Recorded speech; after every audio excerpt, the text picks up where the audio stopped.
Yohanan, chapitre 4. Quand donc le Seigneur sut que les pharisiens avaient entendu dire « Yehoshua fait et baptise plus de disciples que Yohanan », toutefois, Yehoshua ne baptisait pas lui-même, mais c'étaient ses disciples. Il quitta la Judée et retourna encore en Galilée. Or, il lui fallait passer par la Samarie. Il arriva dans une ville de Samarie, nommée Sichar, près de la terre que Yaakov avait donnée à Yoseph son fils. Or là se trouvait la source de Yaakov. Yehoshua donc, fatigué du voyage, s'était ainsi assis sur la source.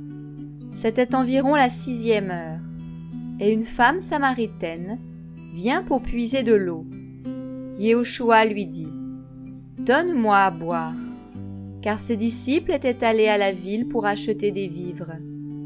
Mais cette femme samaritaine lui dit « Comment, toi qui es juif, me demandes-tu à boire, à moi qui suis une femme samaritaine ?» Car les Juifs n'ont pas de relation avec les Samaritains.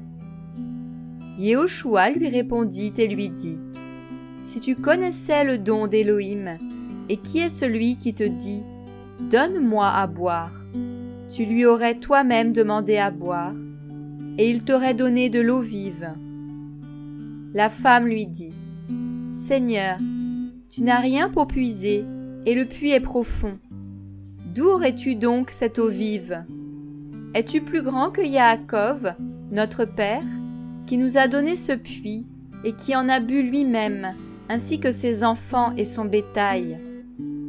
Yehoshua répondit et lui dit « Quiconque boit de cette eau-ci aura encore soif, mais celui qui boira de l'eau que je lui donnerai n'aura jamais soif, mais l'eau que je lui donnerai deviendra en lui une source d'eau qui jaillira jusque dans la vie éternelle. » La femme lui dit « Seigneur, donne-moi de cette eau, afin que je n'aie plus soif et que je ne vienne plus puiser ici. » Yehoshua lui dit « Va et appelle ton mari et viens ici. » La femme répondit et lui dit « Je n'ai pas de mari. » Yehoshua lui dit « Tu as bien dit, je n'ai pas de mari, car tu as eu 5 maris, et celui que tu as maintenant n'est pas ton mari. En cela tu as dit la vérité. » La femme lui dit « Seigneur, je vois que tu es prophète. Nos pères ont adoré sur cette montagne, et vous dites que le lieu où il faut adorer est à Jérusalem. » Yehoshua lui dit « Femme, crois-moi, l'heure vient où ce ne sera ni sur cette montagne, ni à Jérusalem que vous adorerez le Père. Vous adorez ce que vous ne connaissez pas. Nous adorons ce que nous connaissons, car le salut vient des Juifs. Mais l'heure vient, et elle est déjà venue, où les véritables adorateurs adoreront le Père en esprit et en vérité, car ce sont là les adorateurs que le Père demande. Elohim est esprit, et il faut que ceux qui l'adorent en esprit et en vérité. » La femme lui répondit « Je sais que le Machia vient, celui qu'on appelle loin. Quand donc il sera venu, il nous annoncera toutes choses. » Yehoshua lui dit « Moi, je suis qui te parle. » Et là-dessus ses disciples vinrent, et ils s'étonnèrent de ce qu'il parlait avec une femme. Toutefois, aucun ne dit « Que demandes-tu » ou « Pourquoi parles-tu avec elle ?»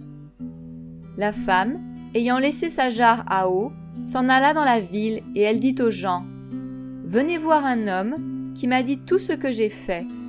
Ne serait-ce pas le Machia ?» Ils sortirent donc de la ville et vinrent vers lui. Mais pendant ce temps, les disciples le priaient en disant « Rabbi, mange !» Mais il leur dit « J'ai à manger une nourriture que vous ne connaissez pas. » Les disciples se disaient donc l'un à l'autre « Quelqu'un lui a-t-il apporté à manger ?» Yehoshua leur dit « Mon aliment est de faire la volonté de celui qui m'a envoyé et d'accomplir son œuvre. Ne dites-vous pas, Encore 4 mois et la moisson vient. Voyez, vous dis-je, levez les yeux et regardez les champs. Ils sont déjà blancs pour la moisson. Or, celui qui moissonne reçoit le salaire et amasse le fruit pour la vie éternelle, afin que celui qui sème et celui qui moissonne se réjouissent ensemble.